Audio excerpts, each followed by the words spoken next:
Phases में class होगी। यहाँ पे जो इस टाइम पे होगी उसके अंदर फर्स्ट ईयर भी शामिल होगी और इंटर भी शामिल होगी, क्योंकि हमारे इंटर के एक दो चैप्टर रहते हैं जो चैप्टर आपकी बीएमसी के सिलेबस के अंदर भी मौजूद है। तो फर्स्ट ईयर शुरू हो गई है, तो पहले जैसे अभी आपके साथ हाफ एंट्री वाले भी कनेक्टेड है, इसलिए पहले मैं फर्स्ट ईयर को स्टार्ट करता हूँ। फर्स्ट ईयर की क्लास लेने के बाद मैं इंटर की क्लास लूंगा। आपकी फिजिक्स की क्लास रोज बड़ी होगी एंट्री टेस्ट वालों की, बाकी हाफ एंट्री टेस्ट वालों की क्लास जो होगी वो आपके साथ फर्स्ट ईयर की जैसे रेगुलर होती है उसी तरह से होगी। तो देखिए बेटा, फर्स्ट ईयर के अंदर जो पीएमसी का आपका सिलेबस है उस सिलेबस के अंदर चैप्टर थर्ड शामिल है, चैप्टर फोर शामिल है, और चैप्टर फाइव जो होता है उसके कुछ जो टॉपिक्स है जैसे टार्क और एंगुलर मोमेंटम है, ये इसके साथ एज आप कह सकते हैं कि सपोर्टिंग टॉपिक्स है। चैप्टर सिक्स कंप्लीटली नहीं है, चैप्टर सेवन आपका कंप्लीट है सिलेबस के अंदर, चैप्टर एट पूरा है, जबकि चैप्टर नाइन के जो यंग्स डबल स्लिट एक्सपेरिमेंट है, डायफ्रैक्शन वगैरह है, इनके क्वेश्चंस शामिल हैं।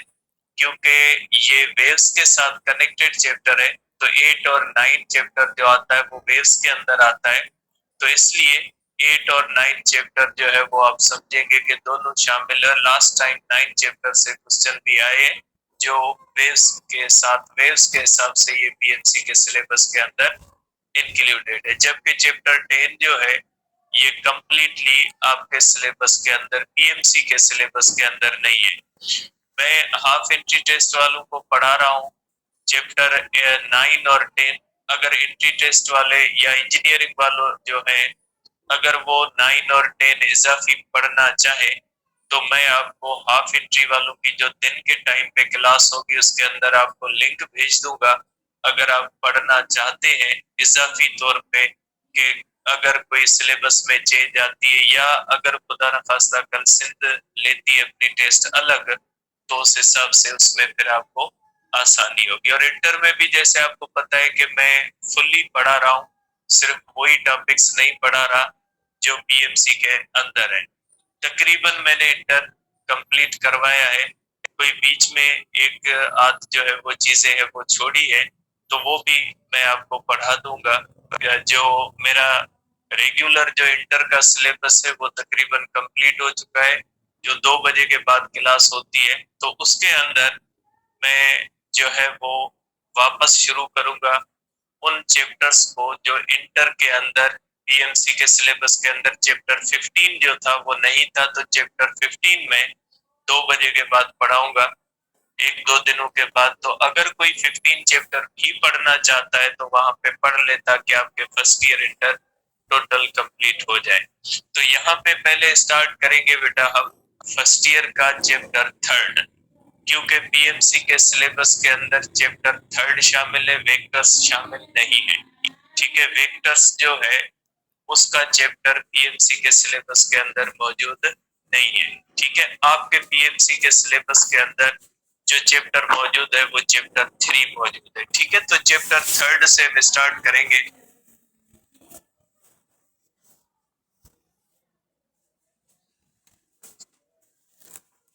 ठीक है बेटा, चैप्टर थ्री जो होता है बेटा ये बहुत ही इंपॉर्टेंट चैप्टर है, और इसके अंदर एक तो आपने पढ़ा होगा कि इसका कॉन्सेप्ट इतना मुश्किल नहीं है, लेकिन इसके ऊपर जो क्वेश्चंस होते हैं वो बहुत ज्यादा मुश्किल होते हैं।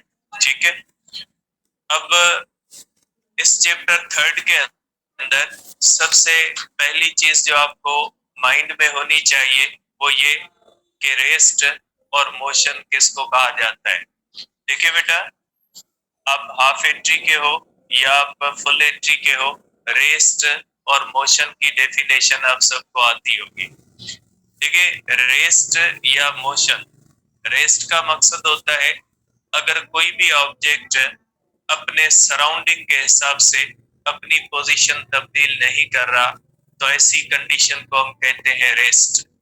जैसे फॉर एग्जांपल मैं एक ऑब्जेक्ट हूं और मेरे एक सराउंडिंग है, तो अगर सराउंडिंग को लगता है कि मैं अपनी पोजीशन तब्दील नहीं कर रहा, तो आप कहोगे कि मैं रेस्ट में हूं। और अगर सराउंडिंग को लगता है कि मैं अपनी पोजीशन चेंज कर रहा हूं, तो उसको मोशन कहा जाता है। तो दो स्टेट्स हो सकती है किसी भी बॉडी की, स्टेट ऑफ रेस्ट हो सकती है और स्टेट ऑफ मोशन हो सकती है। तो स्टेट ऑफ रेस्ट का मकसद होता है कि ऐसी कंडीशन जिसमें कोई भी बॉडी अगर सराउंडिंग के हिसाब से अपनी पोजीशन तब्दील नहीं कर रही, तो हम कहेंगे वो बॉडी रेस्ट में। अगर कोई भी बॉडी सराउंडिंग के हिसाब से अपनी पोजीशन तब्दील कर रही है, तो हम कहेंगे वो मोशन में। ठीक है, तो आप इसको इस तरह से कहोगे बेटा कि रेस्ट किसको कहा जाता है बेटा? रेस्ट का मकसद है कि body is not changing its position with respect to its surrounding। Body जो है वो अपने सराउंडिंग के हिसाब से अपनी पोजीशन तब्दील नहीं करती, तो उसको कहा जाता है रेस्ट। अब इसको ग्राफ के ऊपर भी रिप्रेजेंट किया जा सकता है, रेस्ट की ग्राफिकल, क्योंकि ग्राफ आपके सिलेबस में पीएलसी में शामिल है, ग्राफ की स्टडी जरूरी है। देखिए बेटा, ग्राफ जब बनता है तो उसके लिए एक स्टेटिस्टिक्स होती है। सपोज करें कि एक बॉडी है, ठीक है, सपोज करें एक बॉडी है जो रेस्ट में है।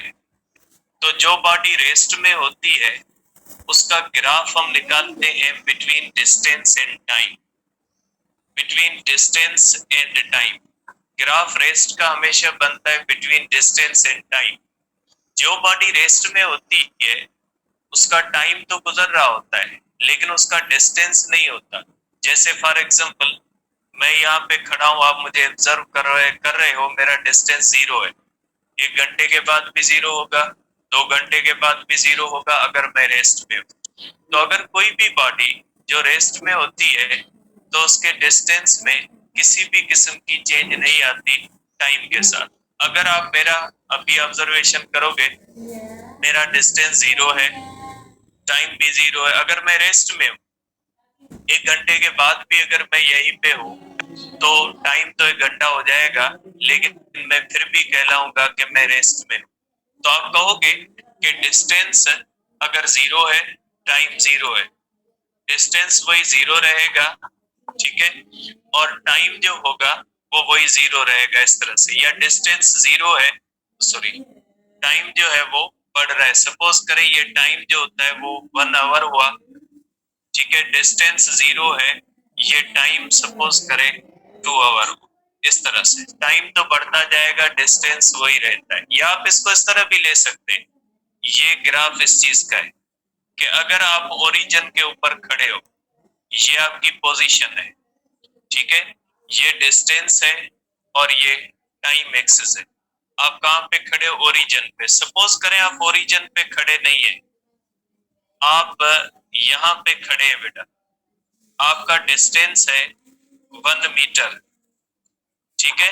अगर आपका डिस्टेंस 1 मीटर है, इस तरह से आप खड़े हैं यहाँ पे, तो इस तरह से आप देखेंगे कि अगर आपका डिस्टेंस जो है वो फिक्स है, ठीक है, अगर आपका डिस्टेंस जो है वो 1 मीटर है, ठीक है, यहाँ पे डिस्टेंस एक्सिस है, तो यहाँ पे अगर आपका डिस्टेंस 1 मीटर है और ये हमारे पास है टाइम एक्सिस, तो अगर आपका डिस्टेंस 1 मीटर है तो कंटिन्यूसली आपका डिस्टेंस क्या रहेगा? 1 मीटर रहेगा। दो तरह से आप इसको लिख सकते हैं। अगर आपने डिस्टेंस 1 मीटर तय कर लिया है और 1 मीटर तय करने के बाद अगर आप खड़े हो गए, ठीक है, तो ये हो जाएगा आपके पास डिस्टेंस और टाइम की डेटा के डिस्टेंस 1 मीटर है, टाइम 0 है, डिस्टेंस 1 मीटर है, टाइम 1 आवर के बाद भी वही डिस्टेंस है और डिस्टेंस 2 घंटों के बाद भी वही है। ठीक है, जैसे फॉर एग्जांपल एक बंदा मुझसे 1 मीटर दूर खड़ा है, तो मैं कहूंगा मुझसे उसका डिस्टेंस 1 मीटर है। तो इनिशियली मैंने अपना ऑब्जर्वेशन शुरू किया, मेरा डिस्टेंस 1 मीटर है, उस बंदे का डिस्टेंस 1 मीटर है। 1 घंटे के बाद भी अगर वो बंदा वहीं पे खड़ा है तो मेरे हिसाब से उसका डिस्टेंस वही 1 मीटर है, क्योंकि वो बंदा खड़ा है तो उसने जितना डिस्टेंस मुझसे ज्यादा तय कर लिया है वो फिक्स हो जाएगा। तो मीन्स डिस्टेंस के अंदर जब टाइम के साथ तब्दीली नहीं आ रही, आप ये भी कह सकते हैं when distance is not changing with respect to the time then body is said to be in state of rest. आप कह सकते हैं कि जब डिस्टेंस का डिस्प्लेसमेंट नहीं कहोगे, डिस्प्लेसमेंट की कंडीशन अलग हो जाती है। डिस्प्लेसमेंट के हिसाब से रेस्ट नहीं होती, रेस्ट डिस्टेंस के हिसाब से होती है। डिस्टेंस अगर नहीं है तो रेस्ट कहलाएगी, डिस्प्लेसमेंट नहीं है तो मोशन कहला सकती है। अगर बॉडी जहां से जाती है वहीं पे आ जाती है, डिस्प्लेसमेंट तो नहीं होगा, लेकिन आप ये नहीं कह सकते कि उस बॉडी की मोशन नहीं है। ठीक है, तो डिस्टेंस के हिसाब से रेस्ट और मोशन को तय किया जाता है। तो आप क्या कहोगे कि अगर कोई भी बॉडी टाइम के साथ डिस्टेंस नहीं कर रही, जिसका डिस्टेंस टाइम के साथ चेंज नहीं हो रहा, तो उसके बॉडी के बारे में हम कहेंगे कि वो बॉडी जो होती है वो रेस्ट में होती है। तो रेस्ट का मकसद, ये जो मैं आपको बता रहा हूँ, ये क्लासिकल फिजिक्स का कॉन्सेप्ट है। फिजिक्स आपने दो तरह से पढ़ी है, एक मॉडर्न फिजिक्स होती है, एक होती है क्लासिकल फिजिक्स। एंट्री टेस्ट वालों ने मॉडर्न फिजिक्स भी पढ़ी है, लेकिन हाफ एंट्री वालों ने सिर्फ क्लासिकल फिजिक्स पढ़ी है। तो क्लासिकल फिजिक्स का, ओल्ड फिजिक्स का ये कॉन्सेप्ट है कि रेस्ट या मोशन को देखा जाता है with respect to the surrounding. ये जो मैंने कॉन्सेप्ट बताया ये with respect to the surrounding है।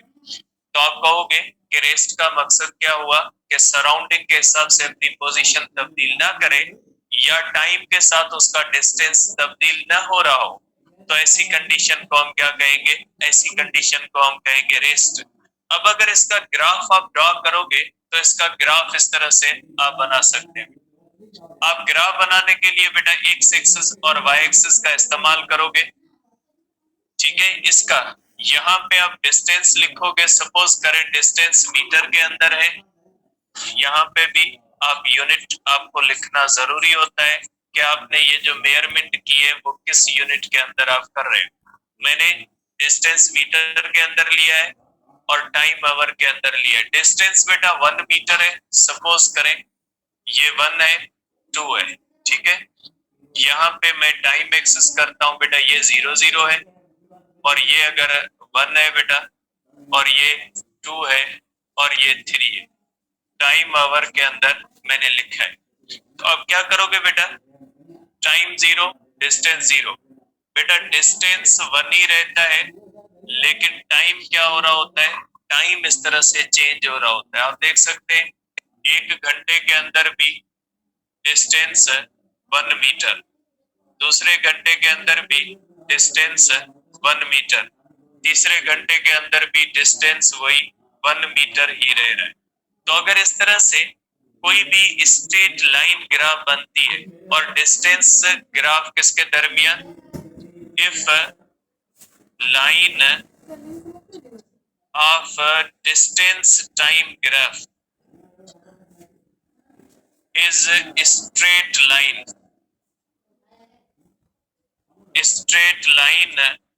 parallel to parallel parallel to time axis or perpendicular। तो बेटा ये बहुत ही इंपॉर्टेंट बात होती है, parallel to the time axis perpendicular to the distance axis, then body is said to be in state of rest बेटा। तो आप कहोगे कि बॉडी किस स्टेट के अंदर होती है, रेस्ट के अंदर होती है बेटा। तो ये रेस्ट का ग्राफ होता है, इसके अंदर ये देखना जरूरी होता है बेटा। देखिए ये मैं एक यहाँ पे दो चीजें बनाता हूँ, थोड़ा आप इसको देखिएगा बेटा। अगर इस तरह से ग्राफ हो, ये सपोज करें इसको डिस्टेंस कह लेते हैं, इसको टाइम कह लेते हैं।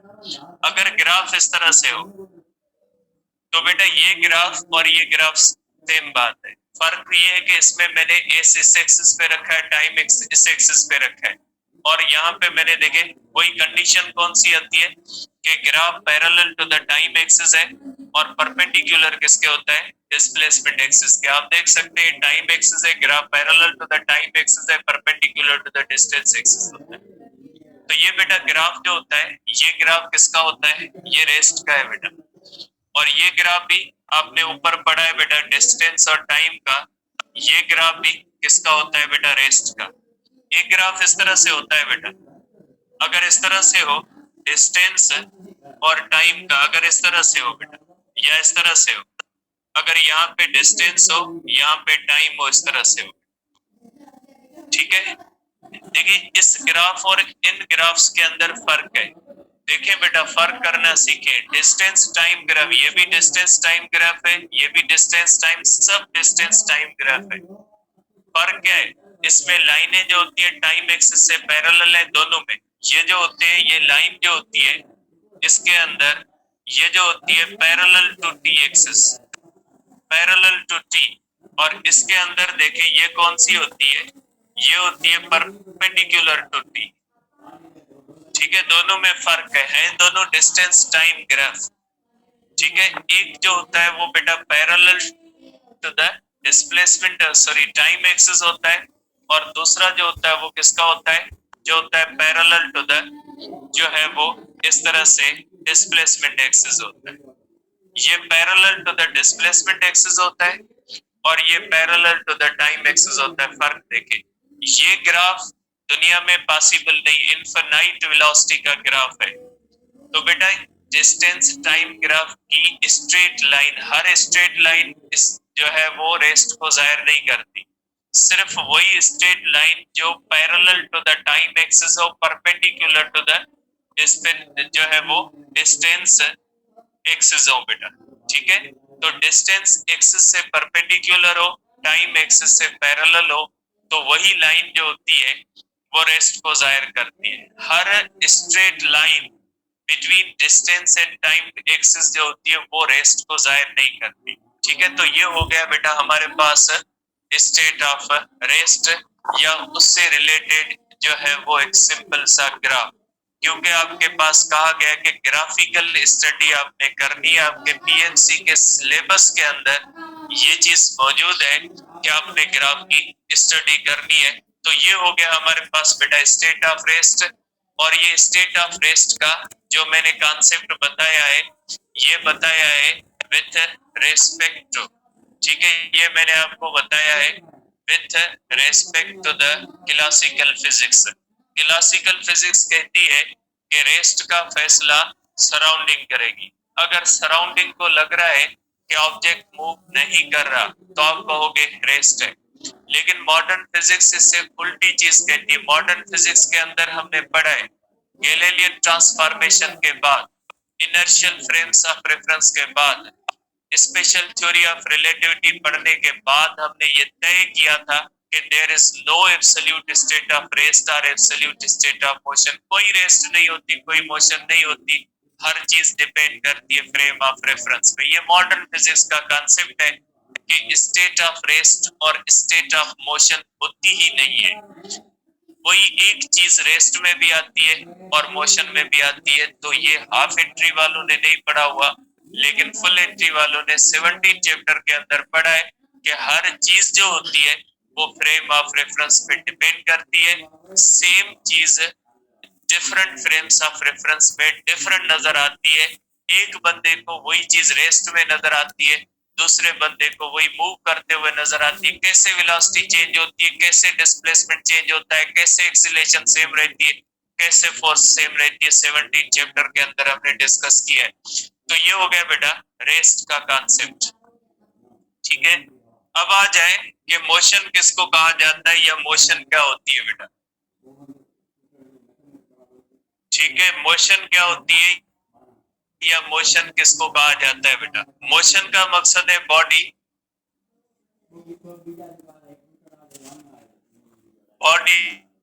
is changing,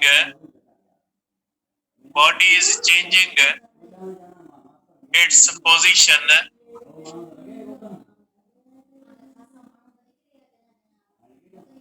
with respect to its surroundings.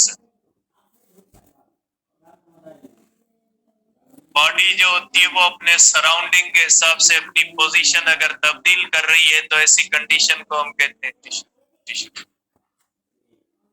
तो अगर कोई भी बॉडी अपने सराउंडिंग के हिसाब से अपनी पोजीशन तब्दील कर रही है तो उसके बारे में हम कहेंगे कि वो बॉडी जो होती है वो मूव कर रही है, वो मोशन के अंदर होती है। तो ये भी क्लासिकल फिजिक्स का बेटा कॉन्सेप्ट है। अब इसके ग्राफ बहुत सारे हैं बेटा। इसके ग्राफ आगे वेलोसिटी का ग्राफ भी मोशन का ग्राफ है, एक्सीलरेशन का ग्राफ भी मोशन का ग्राफ है, मोमेंटम का ग्राफ भी मोशन का ग्राफ है, फोर्स का ग्राफ भी मोशन का ग्राफ है, वर्क का ग्राफ भी मोशन का ग्राफ। इसके बहुत सारे ग्राफ होंगे, जैसे आते जाएंगे वैसे पढ़ते जाएंगे। अब होते हैं टाइप्स ऑफ मोशन। ठीक है, कि मोशन के टाइप्स कितने होते हैं बेटा, टाइप्स ऑफ मोशन क्या होते हैं या मोशन के टाइप्स कितने होते हैं बेटा। ठीक है, तो आप कहोगे कि टाइप्स ऑफ मोशन बेटा, टाइप्स ऑफ मोशन बेटा तीन होते हैं। ठीक है, एक होती है हमारे पास बेटा ट्रांसलेटरी मोशन। ठीक है, दूसरी होती है बेटा ट्रांसलेटरी मोशन के अंदर भी बेटा, क्योंकि ट्रांसलेटरी मोशन हमने डिटेल में लेना है, तो इसकी ट्रांसलेटरी मोशन की डेफिनेशन मैं आपको यहाँ पे बताऊंगा, क्योंकि इसकी डेफिनेशन 5th चैप्टर के अंदर आती है और 5 चैप्टर आपके सिलेबस के अंदर नहीं है, इसलिए इसकी ट्रांसलेटरी मोशन की पर्टिकुलर डेफिनेशन आपको आनी चाहिए। दूसरी होती है बेटा, दूसरी होती है वाइब्रेटरी मोशन, दूसरी होती है बेटा वाइब्रेटरी मोशन, और तीसरी कौन सी होती है बेटा, तीसरी होती है रोटेटरी मोशन। ठीक है बेटा, तीन जो है वो मोशंस होती है, ट्रांसलेटरी मोशन होती है, वाइब्रेटरी मोशन होती है, और तीसरी कौन सी होती है बेटा, रोटेटरी मोशन होती है। तो किसको बेटा कहा जाएगा, किसको हम कहेंगे कि ये जो है वो ट्रांसलेटरी मोशन है, किसको हम कहेंगे कि ये वाइब्रेटरी मोशन है, और किसको हम कहेंगे कि ये रोटेटरी मोशन है बेटा, इनको हमने समझना है। तो यहाँ पे बेटा इस चैप्टर के अंदर हमने पढ़ना है बेटा ट्रांसलेटरी मोशन के अंदर। बेटा इस चैप्टर के अंदर हमने पढ़ना है ट्रांसलेटरी मोशन। ट्रांसलेटरी मोशन किसको कहा जाता है बेटा, या ट्रांसलेटरी मोशन क्या होती है बेटा। बेटा यहाँ पे दो चीजें आती है, एक होते हैं एक्सिस ऑफ द ऑब्जर्वर, एक होता है एक्सिस ऑफ द बॉडी। ठीक है, एक्सिस ऑफ द ऑब्जर्वर क्या होते हैं, एक्सिस ऑफ द बॉडी क्या होते हैं। इससे पहले आपको पता होना चाहिए रिजिड बॉडी कौन सी होती है। रिजिड बॉडी का मकसद है ऐसी बॉडी जिसको प्रेस करने से उसका शेप तब्दील ना हो, तो उसको कहा जाता है रिजिड बॉडी। ठीक है, जैसे बलून होता है, अगर बलून को आप प्रेस करोगे तो बलून का शेप चेंज हो जाएगा। अगर कोई रबड़ की चीज है उसको प्रेस करने से, स्ट्रेच करने से उसका शेप चेंज होगा, वो रिजिड बॉडी नहीं होती।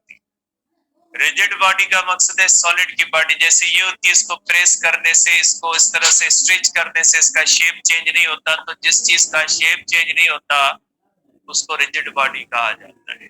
ठीक है, सपोज करें एक रिजिड बॉडी है, सपोज करें।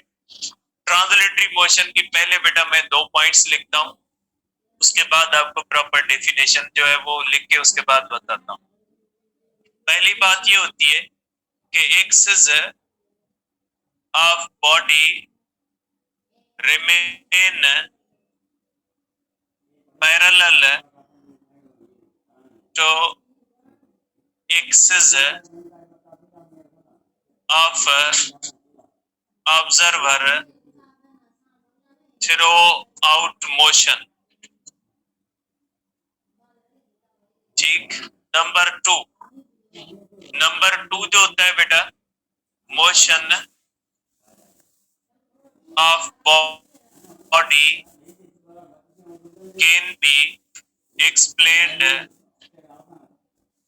Bye motion of any point of body. ठीक, तीसरी पॉइंट होती है distance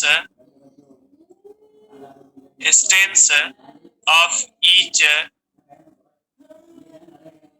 particle of body is equal to distance covered by body। ठीक, किसी भी एक पॉइंट का जो डिस्टेंस होता है वो किसके बराबर होता है? वो डिस्टेंस ऑफ द बॉडी के बराबर होता है कि जितना डिस्टेंस पूरी बॉडी तय करती है उतना डिस्टेंस उसकी एक पॉइंट जो है वो तय करती है बेटा। ठीक है, अब आप आ जाए कि इसको ग्राफ के ऊपर कैसे जो है वो आप रिप्रेजेंट करोगे बेटा। देखिए, सपोज करें बेटा कि ये हमारे पास एक बॉडी और मैं आर्बिटरी शेप की ले रहा, रिजिड बॉडी है। ठीक है, ये एक आप कह सकते हैं बेटा कि ये एक रिजिड बॉडी है और ये मैंने आर्बिटरी शेप की ली है। रिजिड बॉडीज रेगुलर शेप की भी हो सकती है, आर्बिटरी शेप की भी हो सकती है। ठीक है, रिजिड रेगुलर शेप जैसे कोई क्यूबिकल शेप हो, कोई सर्कुलर शेप हो, कोई ट्रायंगुलर हो लाइक अ प्रिज्म हो, एनी अदर कोई भी रेक्टेंगुलर कोई भी शेप हो जो ज्योमेट्री के हिसाब से रेगुलर कहलाता है वो रेगुलर शेप्ड बॉडी कहलाएगी। और कुछ बॉडीज ऐसी होती है जो इरेगुलर शेप्ड बॉडीज कहलाए, जैसे बलून होता है, बलून इरेगुलर शेप्ड बॉडी कहलाता है। ठीक है, तो इसके बारे में आप कहोगे कि ये इरेगुलर शेप्ड बॉडीज होती है। तो बॉडी जो भी रिजिड बॉडी होती है, रेगुलर शेप हो या इरेगुलर शेप, नो मैटर, कोई भी मसला नहीं इसका। ठीक, अब ये हुए इस बॉडी के एक्सिस। सपोज करें ये इस बॉडी के एक्सिस है, ये इस बॉडी का एक्स एक्सिस है और वाई एक्सिस है। ठीक है बेटा, ये इस बॉडी का एक्स है और ये इस बॉडी का वाई है। और ये जो एक्सिस मैंने बॉडी के साथ बनाया ये एक्सिस ऑफ द बॉडी कहलाते हैं। सपोज करें मैं ऑब्जर्वर हूं, ठीक, ये मैं एक ऑब्जर्वर हूं, यहाँ पे खड़ा हूं, ये मैं एक ऑब्जर्वर हूं। ठीक बेटा, मैं ऑब्जर्वर हूं और मैं ऑब्जर्वर इस बॉडी को ऑब्जर्व कर रहा हूं। तो ये आप इसको लिख लें कि ये ऑब्जर्वर है। ठीक है, और ये एक बॉडी है। ठीक है, ये बॉडी और ये ऑब्जर्वर है। अब ऑब्जर्वर के एक्सिस देखिए बेटा, ये ऑब्जर्वर के एक्सिस है बेटा, इस तरह से ये ऑब्जर्वर के एक्सिस है, ये बेटा ऑब्जर्वर का एक्स, ये ऑब्जर्वर का वाई। आप देखिए बेटा इनिशियल पोजीशन पे इस तरह से बॉडी के एक्सिस और ऑब्जर्वर के एक्सिस एक दूसरे से पैरेलल है। ठीक है, ये ऑब्जर्वर है। एक और बॉडी में बनाता हूं, ठीक, ये एक और बॉडी भी जो है वो एक ये भी रिजिड बॉडी है। दो बॉडीज है हमारे पास। ठीक बेटा, ये भी बॉडी है, बॉडी 2 कर ले, इसको बॉडी 1 कर ले, इसके भी आप एक्सिस बना ले। ये हो गए इसके एक्सिस बेटा, ये इसका एक्स हो गया, ये इसका वाई हो। अब ये ऑब्जर्वर है, इन दो बॉडीज को ये ऑब्जर्व करेगा। ठीक है, बॉडी 1 को भी ऑब्जर्व करेगा, बॉडी 2 को भी ऑब्जर्व करेगा। सपोज करें कि ये बॉडी 1 स्ट्रेट लाइन पे मूव करती है और थोड़ी देर के बाद ये बॉडी 1 यहाँ पे आ जाती है और इसके एक्सिस तब्दील नहीं होते। इस तरह से इसके एक्सिस सेम रहते हैं, सेम कंडीशन में एक्स और वाई। और इस बॉडी की जो मोशन है, ये बॉडी की मोशन जो होती है, ये बॉडी की मोशन होती है रेक्टिलिनियर, स्ट्रेट लाइन के अंदर इसकी मोशन है बेटा। आप देख सकते हैं ये बॉडी स्ट्रेट लाइन में मूव करती है और ये बॉडी स्ट्रेट लाइन में मूव नहीं करती। ये बॉडी आप सपोज करें इस तरह से कर्व में मूव करती है। कैसे करती है इसको मैं बनाता हूं। सपोज करें ये बॉडी थोड़ी देर के बाद यहाँ पे आ गई और थोड़ी देर के बाद ये बॉडी यहाँ पे आ गई इस तरह से, लेकिन इसके एक्सिस चेंज नहीं होते, इसके एक्सिस इसी तरह से रहते हैं इस तरह से, इसके एक्सिस में कोई भी चेंज नहीं आती। इसको कहा जाता है कर्वी लीनियर। ये कर्वी लीनियर है, कर्व के अंदर जो है बेटा बॉडी जो है वो मूव करती है, ये किस में, स्ट्रेट लाइन में। लेकिन इन दोनों मोशंस के अंदर अगर आप देखोगे तो इसके y और इसका y और इसका तीनों का इनिशियल पोजीशन पे y एक दूसरे से पैरेलल है, ठीक। और इनिशियल पोजीशन पे x तीनों का पैरेलल है। अगर आप यहाँ पे देखोगे तो भी इसका y और ऑब्जर्वर का y और x हर जगह पे, इसका देखिए, इसका y इसका x ऑब्जर्वर के x से हर जगह पे पैरेलल होता है। तो बॉडी की ऐसी मोशन जिसमें किसी भी बॉडी के जो एक्सिस होते हैं वो मोशन के दौरान इधर उधर ना हो, ड्यूरिंग थ्रू आउट मोशन अगर ये एक्सिस पैरेलल रहते हैं तो उसके बारे में हम कहेंगे कि ये बॉडी की जो मोशन होती है, ये कौन सी मोशन है, ये ट्रांसलेटरी मोशन है। आप इसको इस तरह से देखेंगे, ठीक है। सपोज करें आप इसको इस सेंस में देखें, पेन या पेंसिल, देखिए सपोज करें ये बॉडी है बेटा, ये इस तरह से। अब सपोज करें ये एक बॉडी है बेटा, मैंने इसको बॉडी को लिया हुआ है कि ये सपोज करें एक बॉडी है बेटा, ये बुक है, ये बुक आपकी बॉडी है बेटा, ठीक है।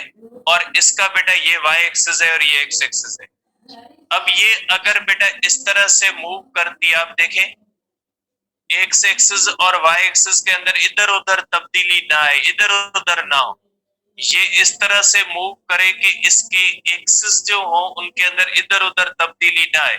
यहाँ पे भी हो सकता है बॉडी इस तरह से कर्व में भी मूव कर सकती है। ये देखिए ये बॉडी कर्व के अंदर मूव कर रही है, मैं इसको एक कर्व के अंदर मूव करवा रहा हूं, लेकिन आप देख रहे हैं कि एक्स एक्सिस और वाई एक्सिस में कहीं पे भी तब्दीली नहीं आ रही। ये बॉडी मूव कर रही है लेकिन इसके एक्स एक्सिस ऐसे नहीं होते। तो कोई भी बॉडी चाहे वो स्ट्रेट लाइन में मूव करे, चाहे वो इस तरह से कर्व में मूव करे, लेकिन उसके एक्सिस में इधर उधर ना हो, मींस एक्सिस जो ना वो इस तरह घूमे नहीं, तो बॉडी की ऐसी मोशन को क्या कहा जाएगा, बॉडी की ऐसी मोशन को कहा जाएगा कि ये ट्रांसलेटरी मोशन है। ये पैरामीटर है ट्रांसलेटरी मोशन का, कि ट्रांसलेटरी मोशन किसको कहा जाएगा। ट्रांसलेटरी मोशन के अंदर दो मोशंस होती है, एक होती है रेक्टिलिनियर मोशन, दूसरी होती है कर्वीलिनियर मोशन। पता कैसे लगेगा, पता इस तरह से लगेगा कि इस बॉडी की जो एक्सिस होती है वो एक दूसरे के साथ, ऑब्जर्वर के साथ, हमेशा कंपेयर किसके साथ किया जाएगा, ऑब्जर्वर के साथ, के बॉडी के एक्सिस थ्रू आउट मोशन अगर ऑब्जर्वर के एक्सिस के साथ पैरेलल रहते हैं एट एवरी पॉइंट, तो उसके बारे में हम कहेंगे कि ये जो बॉडी है इसकी ये जो मोशन है, ये मोशन कौन सी हो गई, ये हो गई ट्रांसलेटरी मोशन बेटा, ठीक है। तो आप इसको इस तरह से ट्रांसलेटरी मोशन के अंदर लेंगे कि ये ट्रांसलेटरी मोशन है। अब ये जो ट्रांसलेटरी मोशन होती है इसकी दूसरी पॉइंट कौन सी होती है, अब देखें इसके अंदर कोई भी एक पॉइंट ले, सपोज करें ये पॉइंट ए है बेटा और ये पॉइंट बी है। अगर ये बॉडी स्ट्रेट लाइन में मूव करेगी तो पॉइंट ए भी स्ट्रेट लाइन में मूव करेगी और पॉइंट बी भी किस में मूव करेगी, स्ट्रेट लाइन में मूव करेगी। तो आप देख सकते हैं इस बॉडी के ऊपर मैंने पॉइंट दो बनाई, एक पॉइंट ए बनाई, एक पॉइंट बी बनाई। अगर बॉडी स्ट्रेट लाइन में मूव करती है, पॉइंट ए भी स्ट्रेट लाइन में, पॉइंट बी भी स्ट्रेट लाइन में। और देखें जितना डिस्टेंस बॉडी का होगा, ये डिस्टेंस बॉडी का, ये डिस्टेंस पॉइंट ए का, ये डिस्टेंस पॉइंट बी का, आप देख सकते हैं distance of the body is equal to distance of the A is equal to distance of the B। जब कोई भी बॉडी ट्रांसलेटरी मोशन के अंदर होती है तो उस बॉडी के हर एटम मॉलिक्यूल का डिस्टेंस उतना ही होता है जितना उस बॉडी का होता है। जैसे फॉर एग्जांपल हम गाड़ी के अंदर कराची जाएं, तो ये गाड़ी के अंदर जब हम कराची जाएंगे तो कराची तक ये हमारी मोशन जो होगी ये होगी ट्रांसलेटरी मोशन।